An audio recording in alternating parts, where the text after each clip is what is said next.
Ships in the making, bound for a distant shore, world for the taking, men gone forevermore,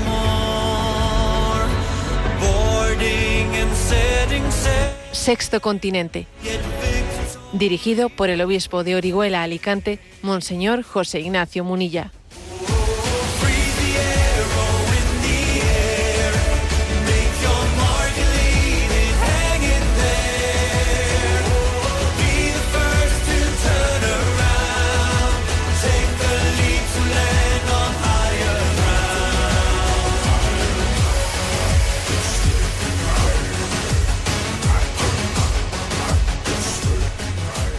Un cordial saludo a todos los oyentes de Radio María. Un día más, con la gracia del Señor, nos disponemos a realizar este programa radiofónico llamado Sexto Continente, que lunes y viernes de 8 a 9 de la mañana, una hora menos en las Islas Canarias, realizamos aquí en directo en Radio María España.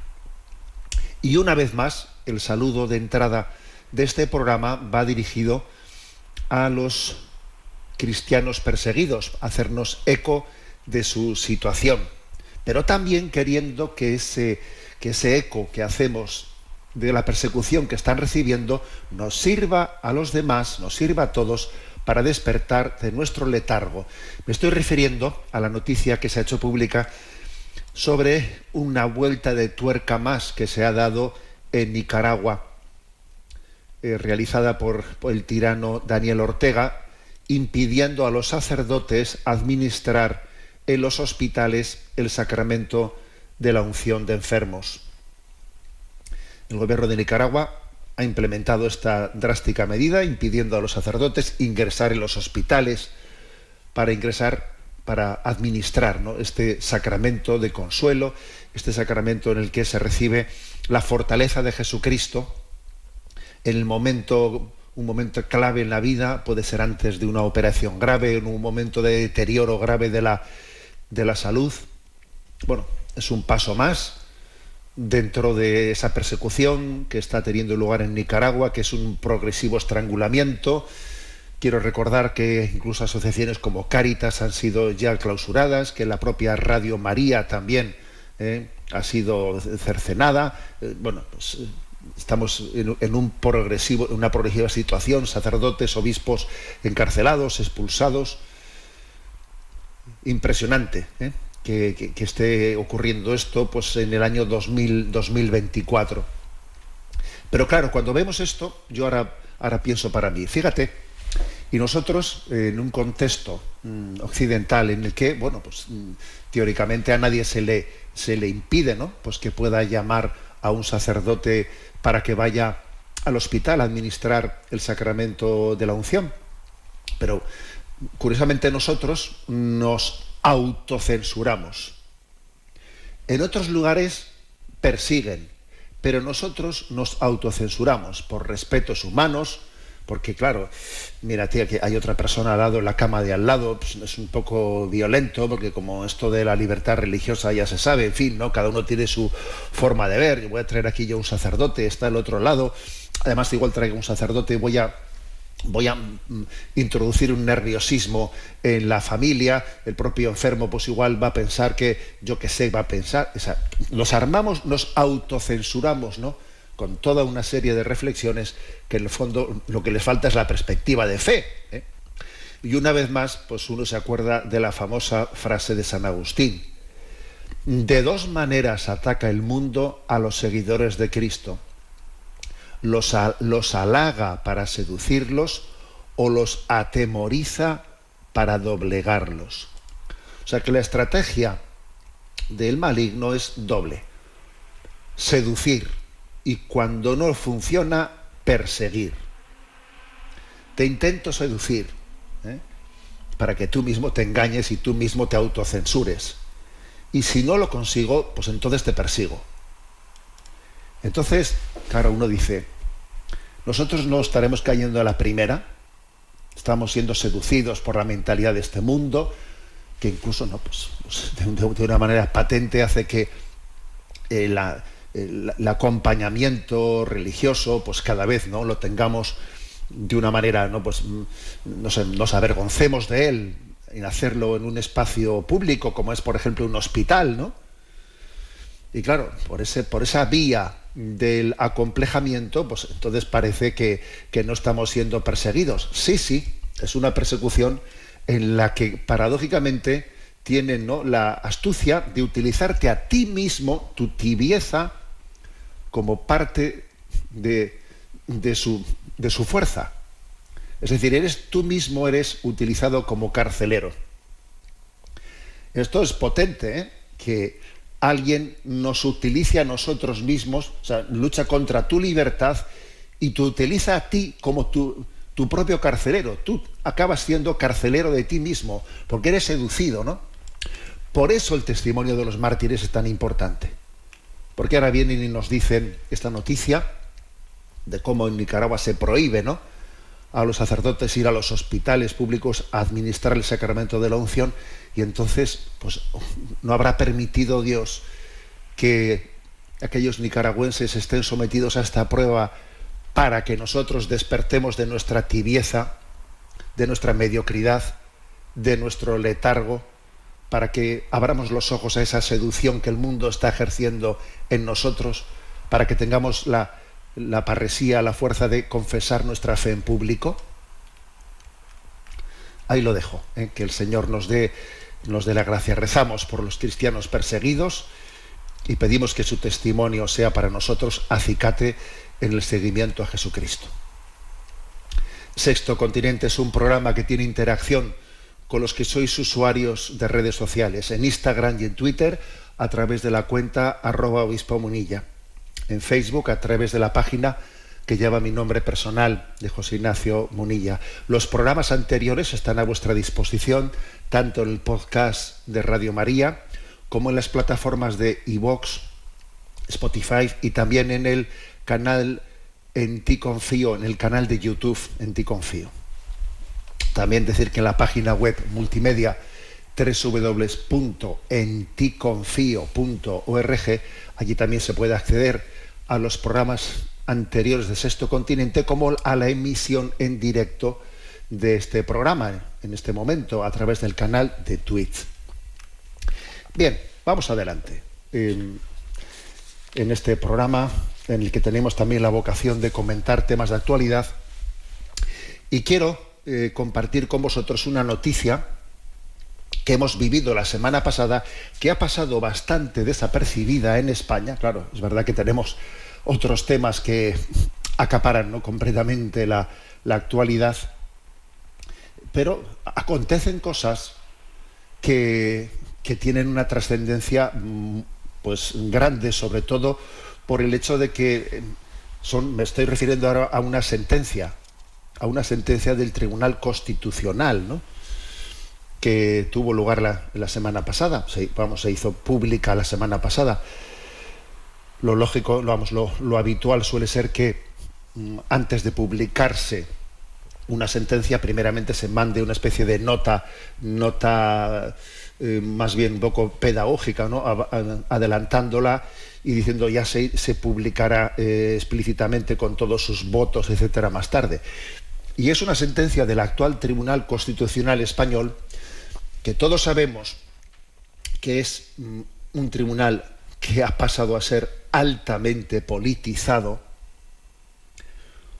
utilizado, obviamente, ¿no?, utilizado por el gobierno de España, pues para que de alguna manera, ¿no?, resulta que desde el Tribunal Constitucional, por aquí y por allá, se van avalando, se va consiguiendo que no exista, ¿no?, esa separación de poderes tan clave. O sea, se va poco a poco estrangulando la separación de poderes, de manera pues que el Ejecutivo, que el Gobierno de España, se vaya quitando de en medio todas aquellas sentencias de los tribunales ordinarios, ¿no?, especialmente del Tribunal Supremo, que entienden que son contrarios a sus intereses. Y esto es lo que ha pasado esta semana. Vamos a ver.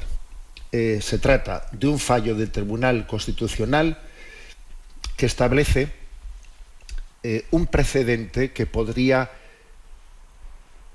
inmiscuirse, ¿no? Que podía avalar que el Estado se pueda inmiscuir en las cofradías y en las organizaciones con fines religiosos y culturales. Es una sentencia del Tribunal Constitucional que avala esa intervención. Bueno, la verdad es que la sentencia se refiere a un caso muy concreto, ya, pero a veces cuando resuelves un caso muy concreto, dependiendo de la doctrina en la que te estés o el argumentario que estés utilizando para resolver ese caso, está comprometiendo el futuro, ¿no? Vamos, el caso concreto era que hay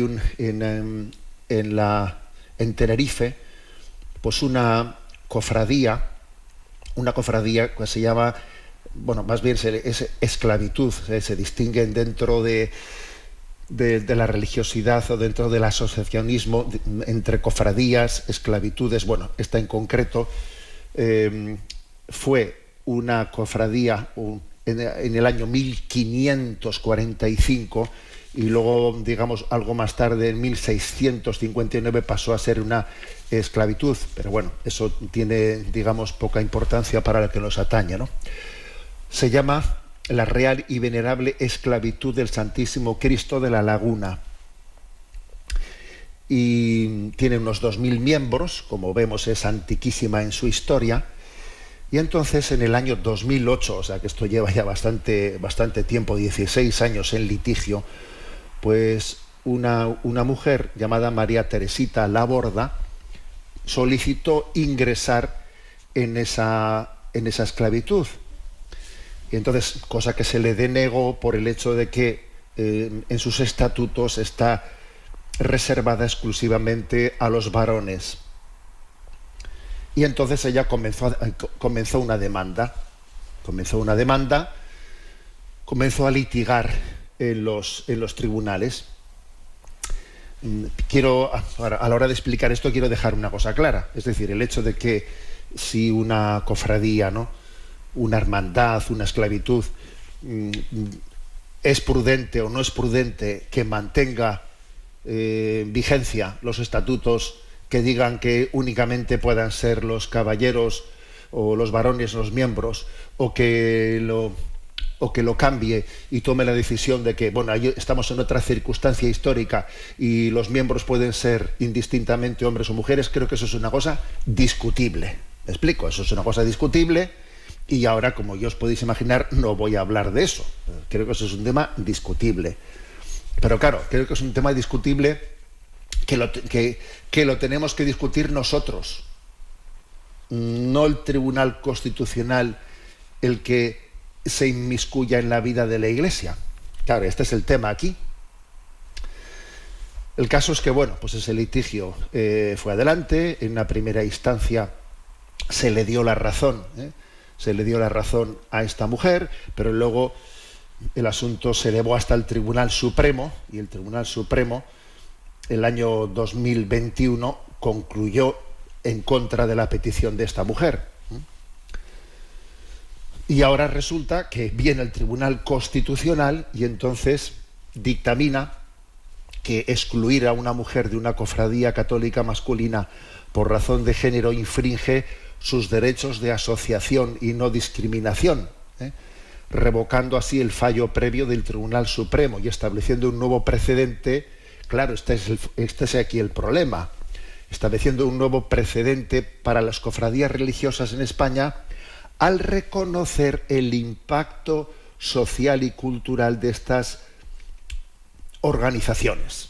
Que este es un poco el tema, el argumento que utiliza el Constitucional. El Constitucional viene a decir, bueno, sí, claro, es cierto que la Iglesia tiene su derecho, tiene su autonomía, está recogido en los acuerdos, ¿no? Iglesia-Estado tiene su derecho y su autonomía para llevar adelante sus propias asociaciones, pero porque tenemos un principio de libertad religiosa, pero como el hecho religioso tiene una dimensión cultural, arguye esta sentencia del Constitucional, como el hecho religioso tiene pues una dimensión cultural, pues entonces esta dimensión cultural ya le corresponde al Estado ser el que el que diga las cosas, ¿no? O sea, en el fondo aquí se ha buscado un subterfugio para que no exista pues una autonomía en la vida de la Iglesia, no exista una autonomía en el propio derecho canónico. Claro, aquí bajo este principio se ha cercenado un principio importante. Vamos a intentar explicarlo, ¿no? En primer lugar, ¿qué es lo que dijo la sentencia del Tribunal Supremo, ¿no? Pues hace 2 años y medio. Porque hace 2 años y medio, cuando el Tribunal Supremo dictó en contra de esta señora, María Teresita Laborda, y a favor por lo tanto, de esa venerable esclavitud del Santísimo Cristo de la Laguna, también entonces desarrolló una serie de argumentos que eran muy limpios, muy potentes, y eran muy limpios. El Tribunal Supremo dijo entonces, ¿no?, que las entidades privadas tienen autonomía para organizarse, y que además la libertad religiosa también implica esa autonomía para poder organizarse. Y entonces además se trata de una asociación católica de derecho canónico. Y el Supremo entonces indicó que los derechos fundamentales que recoge la Constitución española en el artículo 53, en el que también se habla del principio de igualdad, se aplican, eso de la igualdad de la Constitución, se aplica de forma distinta a las entidades públicas y a las privadas. En estas últimas, ¿no?, han de aplicarse matizadamente. Lo de la igualdad, pues han de hacerse compatibles con otros valores o parámetros que tienen su propio principio de autonomía, ¿no? Fue una sentencia, la verdad es que impecable, ¿no? El Supremo constató que las manifestaciones públicas y festivas de esta asociación, traducidas en actos procesionales, tienen un inequívoco carácter religioso, ¿no?, y que está amparado por el derecho fundamental de la libertad religiosa y de culto. Colcat diciendo, a ver, nosotros ahí no podemos meternos, eso es un ámbito de libertad religiosa, ¿no?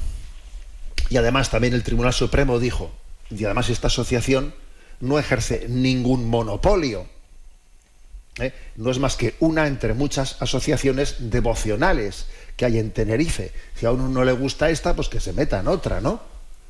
Las mujeres pueden crear cofradías femeninas, también las hay mixtas. O sea, ¿se pueden crear cofradías exclusivamente femeninas? Sí. ¿Se pueden crear cofradías mixtas? Sí. Entonces, ¿por qué no se va a poder crear cofradías exclusivamente masculinas? Es lo que dice el tribunal, lo que dijo el Tribunal Supremo argumentando aquello. A ver, es una argumentación bastante de sentido común, sobre todo en lo que dice, este es un tema que está dentro de una asociación eclesial con derecho canónico y a nosotros no nos corresponde meternos ahí. Era una afirmación muy importante, ¿no? Bueno, era, por lo tanto, una sentencia que protegía a la vida asociativa de la vida de la Iglesia frente a toda injerencia injustificada del Estado. El tribunal había recordado, ¿no?, que salvo en casos muy excepcionales, pues que claro, existen casos muy excepcionales, pues yo qué sé, pues por ejemplo, tú imagínate que una asociación como los Testigos de Jehová, ¿no?, que nieguen pues que se haga pues una transfusión de sangre y entonces la vida se pone en peligro. Hombre, entonces el Estado tiene derecho a intervenir, ¿no? Tiene el derecho, no, o la obligación incluso a intervenir. Pero salvo casos muy excepcionales, el derecho a la libertad de religión, tal como lo entiende, ¿no?, el convenio de colaboración entre la Iglesia y el Estado, tiene que, de alguna manera, siempre primar el respeto al principio de la autonomía religiosa, ¿no?, prohibiendo al Estado obligar a una comunidad religiosa a admitir o a excluir. Oiga, el Estado no es quien para eso. Bueno, esta había sido la sentencia del Supremo, como digo, hace 2 años y pico, pero es que ahora ha venido el recurso al Constitucional y ahora pues ha venido pues un precedente que es problemático. Repito, si aquí yo no no me estoy pronunciando sobre si la cofradía pues es prudente o no es prudente, porque ha habido cofradías que tenían, antiquísimas, que tenían esos estatutos y que les ha parecido prudente cambiarlos y que puedan ser mixtas. Esta podía haber hecho lo mismo, bien, no lo ha hecho, bien, pero es que aquí el asunto, ahora no estamos discutiendo eso. Lo que estamos discutiendo es que, aprovechando que el Pisuerga pasa por Valladolid, ahora viene una sentencia del Tribunal Constitucional que en el fondo introduce un precedente en el que se está limitando la libertad o la autonomía de la Iglesia sobre su propia vida. El Tribunal Constitucional adopta una visión diferente, señala que la relevancia social y cultural que tiene, ¿no?, pues, el hecho religioso en la vida pública hace que alguien se sienta excluido, ¿no?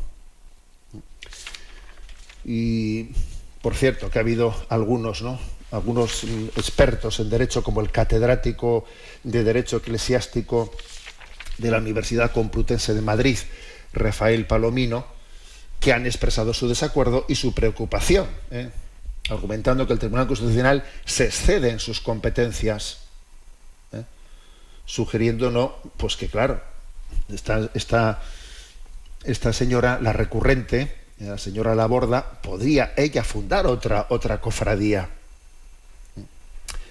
Y el fallo del Constitucional establece un precedente que podría impactar a otras cofradías y organizaciones. Porque aquí lo más grave es que se subraya que las tradiciones culturales y religiosas dice que tienen una dimensión social que, claro, al ser social, pues entonces ya no el Estado tiene el derecho, ¿no? Tiene el derecho a ser el que diga la última palabra. La interesada, la recurrente, la señora Laborda, además, lógicamente, ella ha aplaudido, ¿no?, la sentencia, dice que es un paso hacia la igualdad y dice que es una redefinición de las tradiciones religiosas que ahora se reconocen no solo como prácticas de fe, sino también como un reflejo de la cultura y de los derechos contemporáneos. Claro, la lectura que hace esta mujer, la recurrente, en el fondo, este es el problema, este es el problema, que ahora de repente hay una sentencia del Constitucional introduciendo un elemento de que pueda estar el Estado ahora, pues teniendo que decir si las tradiciones o la vida interna o las normas de la vida interna de la Iglesia pues son conformes o no son conformes con no sé qué interpretaciones de los derechos constitucionales. Imaginémonos que alguien ahora pleitee diciendo, no, pues una chica, ¿no?, que diga, yo quiero entrar al seminario a estudiar para ser sacerdote. Y entonces se le deniega, porque la Iglesia Católica reserva el sacerdocio para los varones.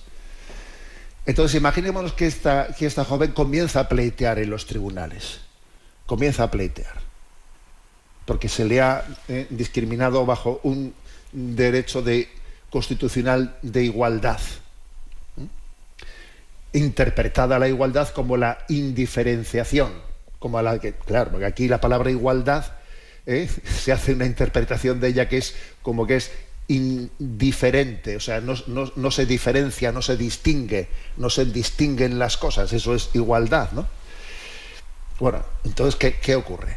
Que esa persona va a empezar a pleitear diciendo que ya quiere entrar en el seminario y va a echar mano de esta argumentación del Constitucional en favor de ello. O sea, es decir, que creo que ha acontecido, ¿no?, una sentencia que introduce un elemento preocupante, que es un elemento de injerencia, y la hace además, como todos sabemos, un Tribunal Constitucional después, ¿no?, de haber sido transformado pues de una manera pues muy violenta para poder llevar adelante, ¿no?, pues de una manera aceleradísima pues toda la agenda que el gobierno veía que no era capaz de implementar por otro lado, ¿no? Entonces, bueno, pues estamos hablando de la ley del aborto, pues la amnistía, y lo otro, y lo de más allá, ¿no? Bien, pues creo que esta reflexión era necesaria, porque nos jugamos, ¿no?, la libertad religiosa en muchos niveles, y también creo que era necesario compartirlo.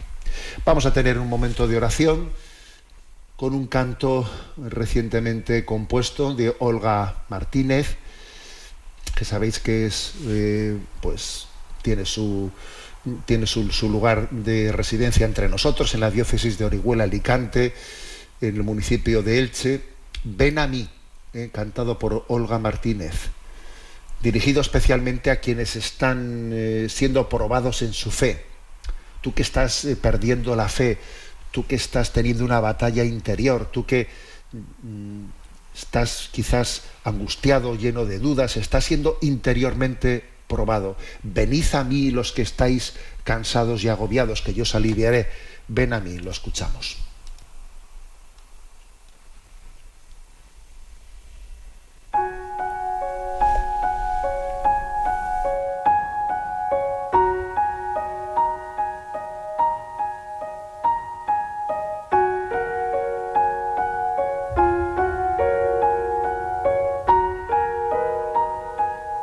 Ven a mí, tú que estás cansado y agobiado. Ven a mí, tú que estás perdiendo ya la fe. Ven a mí, en mis brazos quiero consolarte.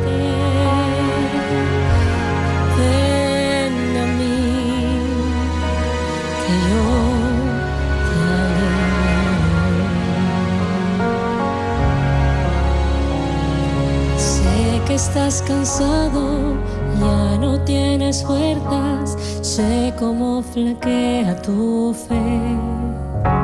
Se suceden los problemas, no ves el final, te cuesta tanto creer. Yo hago nuevas todas las cosas, confía en mí, haz un acto de fe.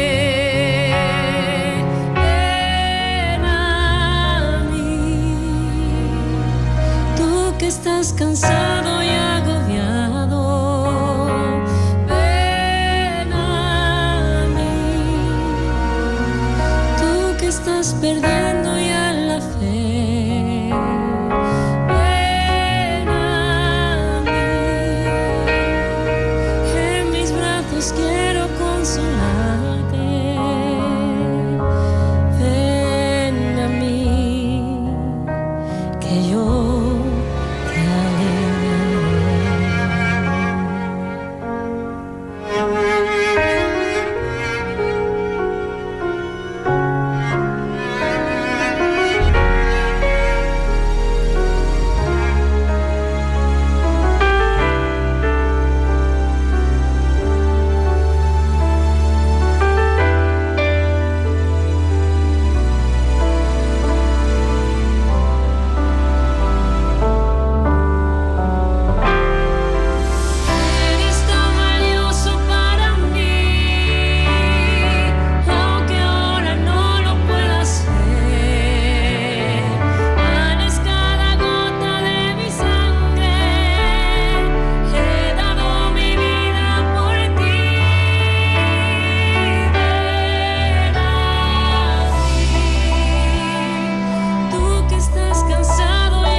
tu corazón semejante al mío y serás feliz.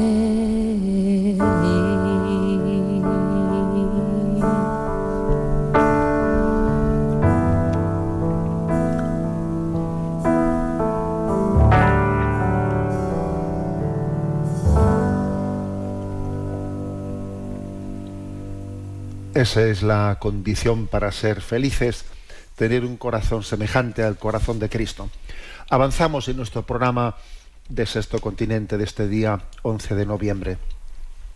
Uno de vosotros me ha escrito un correo pidiéndome que en algún momento pudiese hacer una pequeña explicación sobre el tema sobre la expresión que la Sagrada Escritura dice referida a Satanás, llamándole ángel de luz. Sí, lo dice 2 Corintios capítulo 11, versículo 14.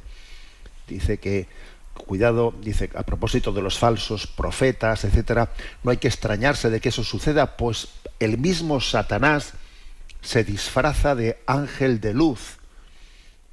Entonces, ¿qué es esto, no? Del ángel de luz. ¿De qué manera eso acontece? Dice, ¿no? Disfrazarse de ángel de luz. Permitidme una breve disertación sobre esto. Disfraces de Satanás como ángel de luz. Me sirvo de unas reflexiones de un dominico, Ricardo Barile, y luego yo las complemento por otro lado. Bueno, lo primero, que en el propio pecado original, en ese relato del capítulo 3 del Génesis, ya aparece parte de esa estrategia de cómo el demonio se disfraza de ángel de luz, porque no solo se disfraza de serpiente, la más astuta de las bestias del campo, la más astuta, sino que en esa astucia hace una especie de luminosa catequesis induciéndole a Eva no a pecar. Dice, mira este árbol, míralo, es bueno para comer, atrayente a los ojos, deseable para lograr la inteligencia. O sea, es decir, que ya esa estrategia de ser ángel de luz está presente allí, en ese engaño de esa luminosa catequesis que le hace mirar al árbol viéndolo como atrayente, ¿no?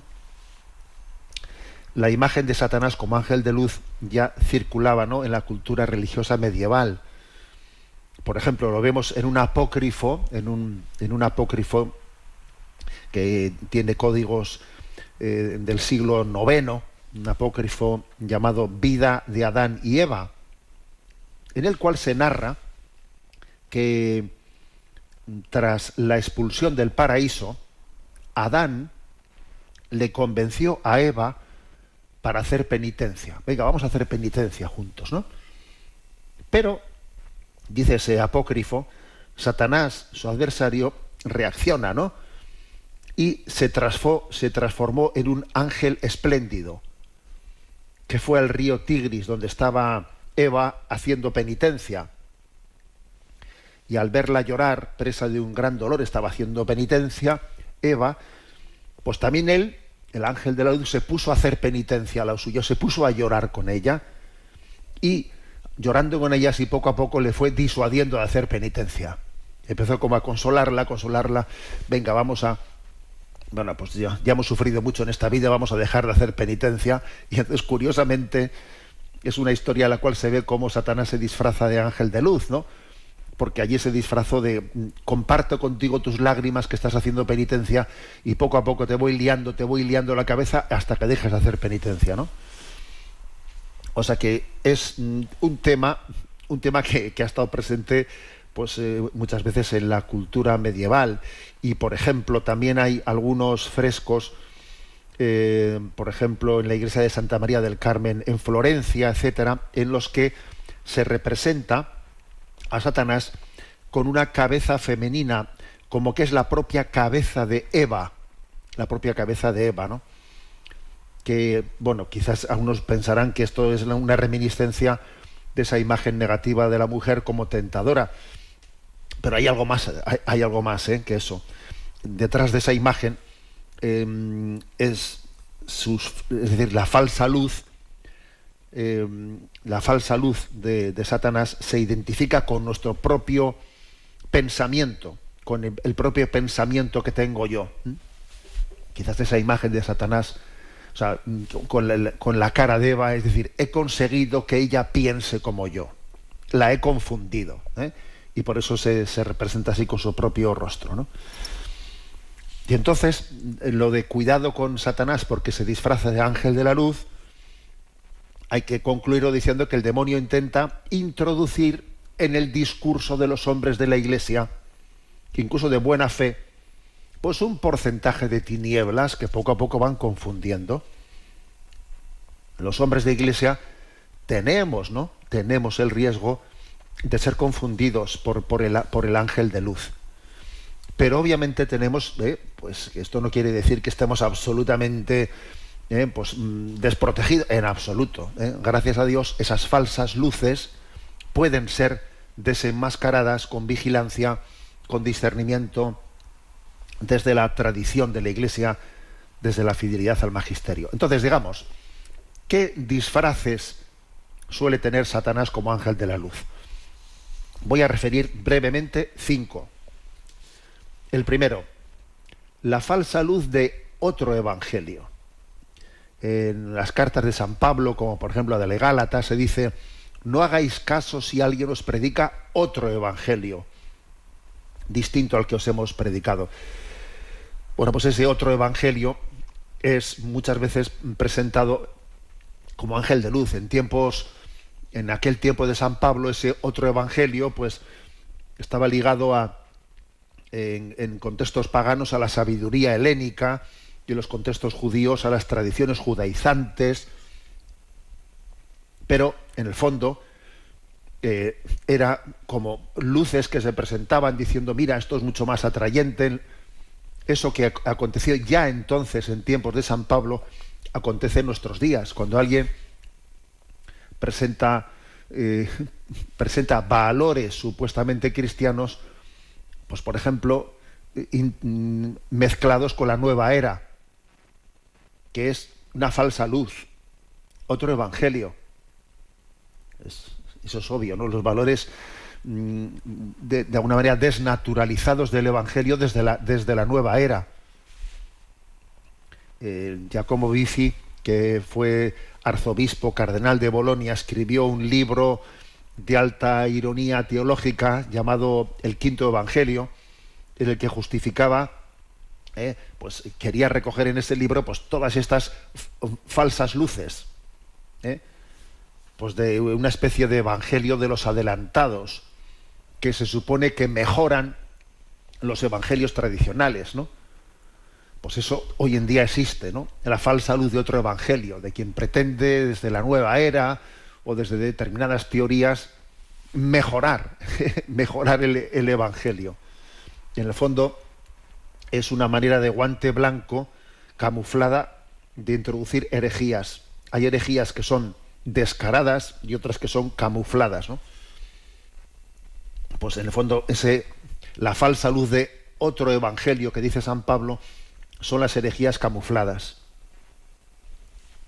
He puesto el caso de la nueva era, en la que se mezcla todo, se mezcla pues la oración con no sé qué técnicas de relajación y cosas, diciendo: a ver, cuidado, ¿no? El demonio se disfraza de ángel de luz, de espiritualidad. Espiritualidad sí, religión no. Segundo, la falsa luz de manipular las escrituras contra las escrituras. Es lo que acontece en las tentaciones del desierto, cuando el demonio invoca la escritura para tentar a Jesús. ¿Os acordáis? Que dice: si eres hijo de Dios, lánzate de aquí de abajo, pues está escrito que Dios te ha encomendado a sus ángeles, los cuales te tomarán sus manos para que tu pie no tropiece. Y Jesús le responde también con la escritura: no tentarás al Señor tu Dios, ¿no? O sea que es utilizar la escritura contra la escritura. También el demonio juega esta batalla. Y muchas veces lo vemos, por ejemplo, con cómo hacen determinadas sectas, que invocan textos evangélicos, ¿no?, contra la propia tradición de la Iglesia. Y por eso es tan importante comprender bien la Sagrada Escritura y tener un conocimiento amplio de ella, para que no venga alguien con una cita evangélica y te ponga en duda interiormente, ¿no? Y además te viene alguien, por ejemplo, con una cita sobre el fin del mundo y no sé qué. A ver, un momento. Qué importante es comprender los textos difíciles de la Sagrada Escritura desde los textos más claros. O sea, cuando hay que interpretar la Sagrada Escritura, los textos difíciles hay que comprenderlos, explicarlos a la luz de los textos más claros, porque al final la Sagrada Escritura hay que acogerla en su conjunto, no solo sacando de contexto una cita, un versículo. Y no al revés, que muchas veces es lo que ocurre, ¿no?, que es como que se intenta, ¿no?, dar una explicación de conjunto desde el versículo más difícil de interpretación. Se saca un versículo de difícil interpretación de no sé qué capítulo del Apocalipsis, y entonces se quiere ver en él la explicación completa de la Escritura. Un momento. Es la falsa luz de manipular las Escrituras contra las Escrituras.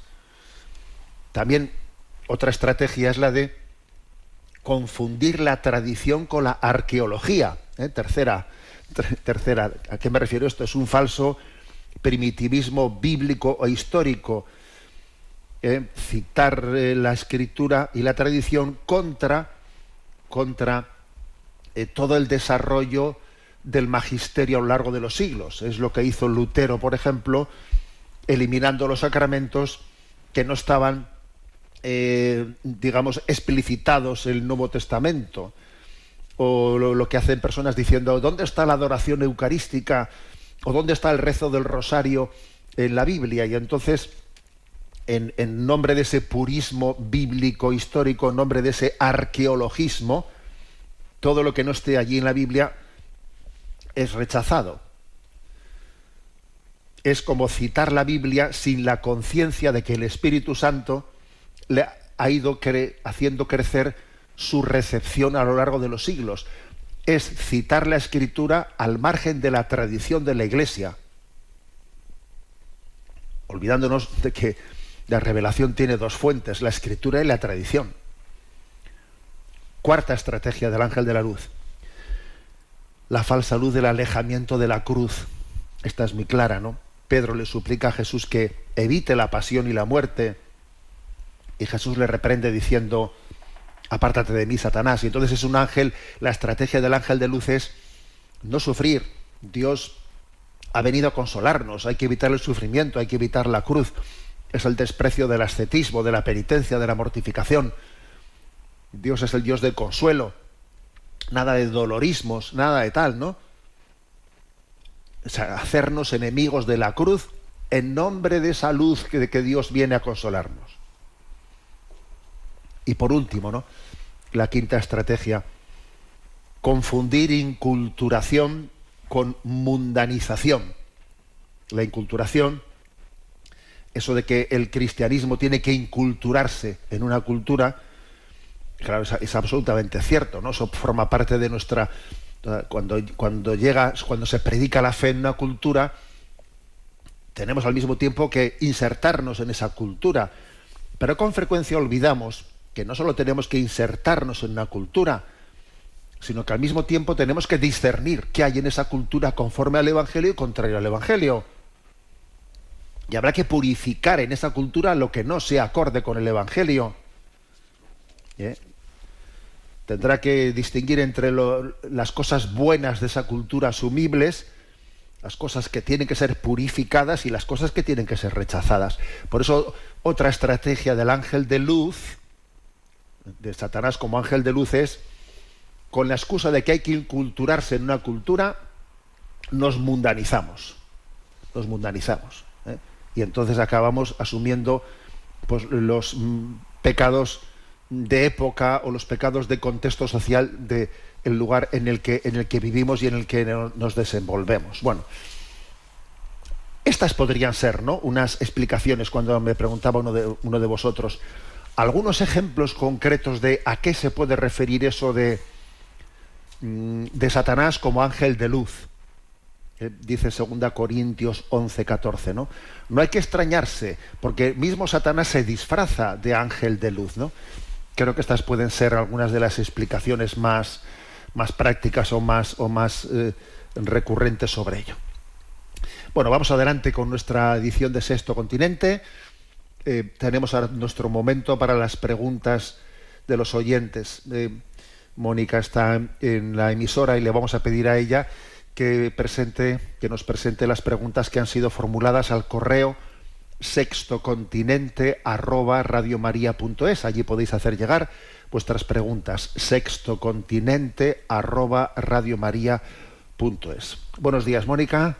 Muy buenos días. Adelante, vamos allá. Comenzamos con Lucía, que hace la siguiente pregunta. Buenos días, Monseñor Munilla. Existe mucha confusión sobre las indulgencias en este mes de noviembre porque hay diversas informaciones. En su audio de la homilía del 2 de noviembre, Día de los Fieles Difuntos, expresa que durante todo el mes de noviembre se puede ganar indulgencia plenaria diariamente por los difuntos con las condiciones habituales. En cambio, la información que se nos está dando por distintos medios, verbales o escritos, es que solamente se ganan del 1 al 8 de noviembre. Es muy importante su aclaración. Gracias por atender mi solicitud y cuente con nuestras oraciones. Vamos a ver, existe un libro que se llama Manual de Indulgencias, que está perfectamente accesible en Internet. Tecleáis Manual de Indulgencias Iglesia Católica y ahí os sale el primero. Y en la parte final del documento, que ocupa mucho, la parte final, hay pues todo un elenco de qué tipo de devociones o de actos han sido, digamos, reconocidos o lucrados por la Iglesia Católica para poder recibir la indulgencia plenaria. ¿De acuerdo? Uno puede allí verlo con detenimiento. Repito, que uno teclea Manual de Indulgencias Iglesia Católica y allí le sale en Google el primero de todos, ese documento, lo clica y allí va viendo. Entonces, por ejemplo, vamos al apartado 29, que es para los fieles difuntos. Y ahí se dice, ¿no? Se concede indulgencia plenaria aplicable solamente a las almas del purgatorio al fiel cristiano que... Estamos en el punto 29, dice: en cada uno de los días del 1 al 8 de noviembre visite devotamente el cementerio y haga oración por los difuntos, aunque sea solo mentalmente. Aquí se refiere al día 1 al 8 de noviembre, visitando el cementerio, orando por los difuntos, o aunque solo sea mentalmente. Y también dice la conmemoración de los fieles difuntos, o con el consentimiento del ordinario en el domingo anterior o posterior en el día de todos los santos, que visita una iglesia, un oratorio y reza un Padre Nuestro y un credo. Pero luego también dice lo siguiente, se concede indulgencia parcial, aplicable solamente a las almas del purgatorio, al fiel cristiano que visite devotamente el cementerio y haga oración por los difuntos, aunque sea solo mentalmente. Que rece piadosamente laudes y vísperas del oficio de difuntos o la invocación Dale, Señor, el descanso eterno. Es decir, la invocación Dale, Señor, el descanso eterno y brille para ellos la luz perpetua, que descansen en paz. Amén. Esta invocación, que es la que solemos hacer habitualmente en el ritual de exequias, tiene cualquier día del año, indulgencia parcial. Indulgencia parcial. Como también tiene indulgencia parcial cualquier día del año visitar devotamente un cementerio o hacer oración por los difuntos, aunque sea mentalmente, sin haber ido físicamente allí. Entonces, digamos, como estamos en el mes de noviembre, pues se concede la indulgencia plenaria, es la del día 1 al 8. pero la indulgencia parcial es cualquier día del año. Y obviamente, pues del resto de los meses de noviembre, pues quizás con más sentido todavía, con más sentido todavía. Bueno, esto es lo que hay, ¿de acuerdo? Lo digo porque como este oyente dice, a ver, que se precise eso, ¿de acuerdo? Pues precisado queda. Pero sobre todo, como pueden surgir muchas más dudas, a ver, creo que es importante es que aprendamos a tener acceso directo a las fuentes.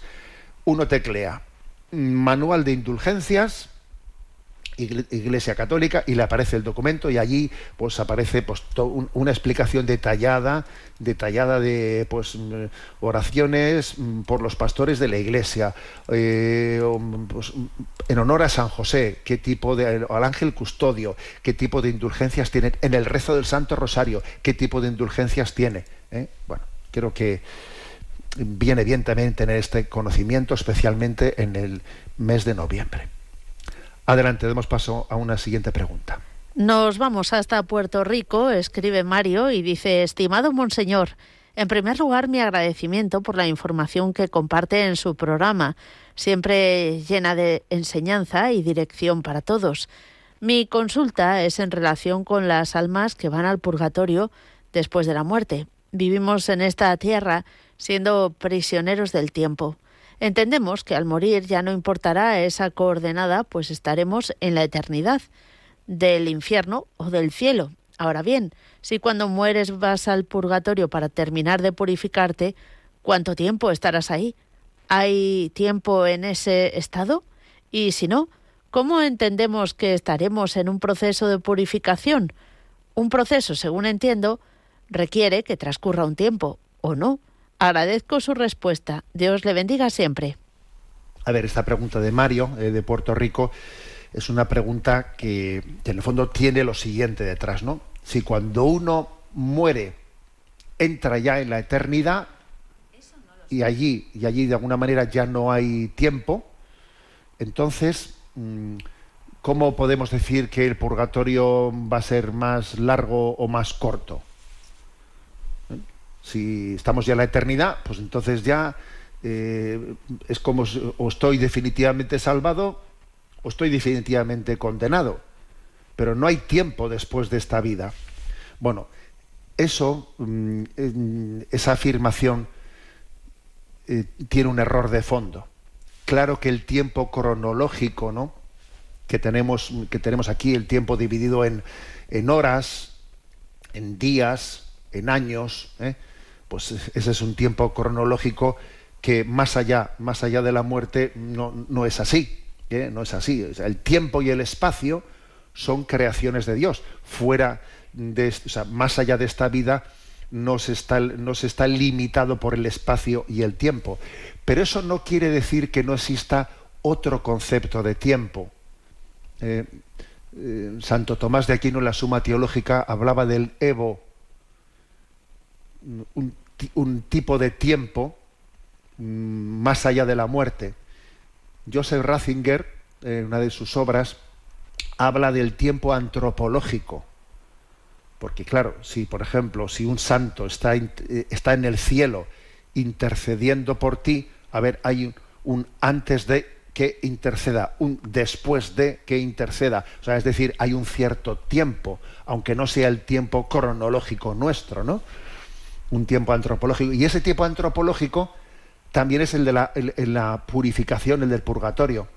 O sea, por eso se habla de una indulgencia parcial, porque te ha purificado parcialmente, ¿no? Y todavía tienes necesidad de una purificación posterior. Luego hay lo que se llama un tiempo antropológico en el más allá de esta vida, que no es exactamente igual que nuestro tiempo cronológico, de acuerdo, pero hay una sucesión de actos. Un santo intercede por ti, hay un antes y un después, o una purificación, antes de que estés más purificado, después de que te hayas sido purificado. Digamos que sí existe un concepto de tiempo más allá de esta muerte, porque el concepto de eternidad como en ese concepto de pleno, solamente se le puede aplicar a Dios. Las criaturas no tienen el mismo concepto de eternidad que tiene Dios. Solamente Dios es eterno en el sentido de que para él el pasado, el presente y el futuro es hoy, es este momento. Para Dios la creación del mundo es hoy. Para Dios el fin del mundo es hoy. Dios es eterno. Los demás no somos eternos, aunque participaremos de su eternidad, lógicamente, limitadamente más allá de esta vida. Bueno, yo creo que aunque sea brevemente, damos paso a una consulta más. Adelante. Pues vamos a esa última consulta que dice lo siguiente, porque me ha pillado un poco desprevenida. Nos escribe Paloma diciendo lo siguiente: estimado Monseñor Munilla, me dirijo a usted con la esperanza de que me aclare una duda que me causa preocupación e intranquilidad de conciencia. Seguramente está motivada por una incorrecta formación en la que se da prioridad a los méritos sobre la gracia. La cuestión es que me planteo cómo se puede unir la concepción de María, libre de pecado, con la capacidad de decidir y, por consecuencia, de aceptar libremente los planes de Dios para con ella. Se tiene la idea que la tentación está causada por nuestra naturaleza pecadora. Pero si Jesús fue tentado, esto no es solo así, es el maligno el que actúa. ¿Y pudo María ser tentada a no aceptar los planes de Dios para con ella y al rechazar la tentación se hace ejemplo de fidelidad? Si no es así y estaba predestinada, ¿cuál fue el mérito o el motivo? ¿O todo es gracia? No sé si he sabido explicarme. Espero que usted pueda entender el motivo de mi consulta. Creo, pero quiero entender lo que dentro de mis posibilidades pueda entender. Muy agradecida por su labor evangelizadora. Vamos a ver. Todo es gracia, sí. Y al mismo tiempo, por ejemplo, el sí de María es gracia de Dios, sí. La santidad de María es pura gracia de Dios, sí. ¿Y eso quiere decir que María no tenga mérito ninguno? No, no quiere decir eso. Porque la gracia precisamente es la que nos permite tener mérito. Es por gracia de Dios que podemos tener mérito. O sea, mi mérito no es algo que yo añado a la gracia, no. Por la gracia de Dios podemos tener mérito. María tiene mérito. Pues, por ejemplo, tiene el mérito de no haber puesto obstáculo a la llamada de Dios, al don de Dios, haber sido dócil, haber sido humilde. De hecho, pues podría haber ocurrido que ella hubiese impedido que el don de Dios llegase al mundo. Podría haber ocurrido. Imagínate que Dios se presentase a otra doncella en Israel y que ésta no hubiese sido dócil. Eso podría haber ocurrido. Pero, sin embargo, gracias a Dios, María colaboró plenamente, ¿no?, con esa gracia divina. Por lo tanto, el concepto mérito no es algo como contrapuesto a la gracia. Es pura gracia de Dios, la santidad de María, y al mismo tiempo es mérito de ella porque ella se ha dejado mover por el Espíritu, no ha puesto obstáculos. Y además que nosotros podamos merecer, tener méritos, es un regalo de Dios, es una gracia de Dios. Tenemos el tiempo cumplido. La bendición de Dios Todopoderoso, Padre, Hijo y Espíritu Santo, descienda sobre vosotros.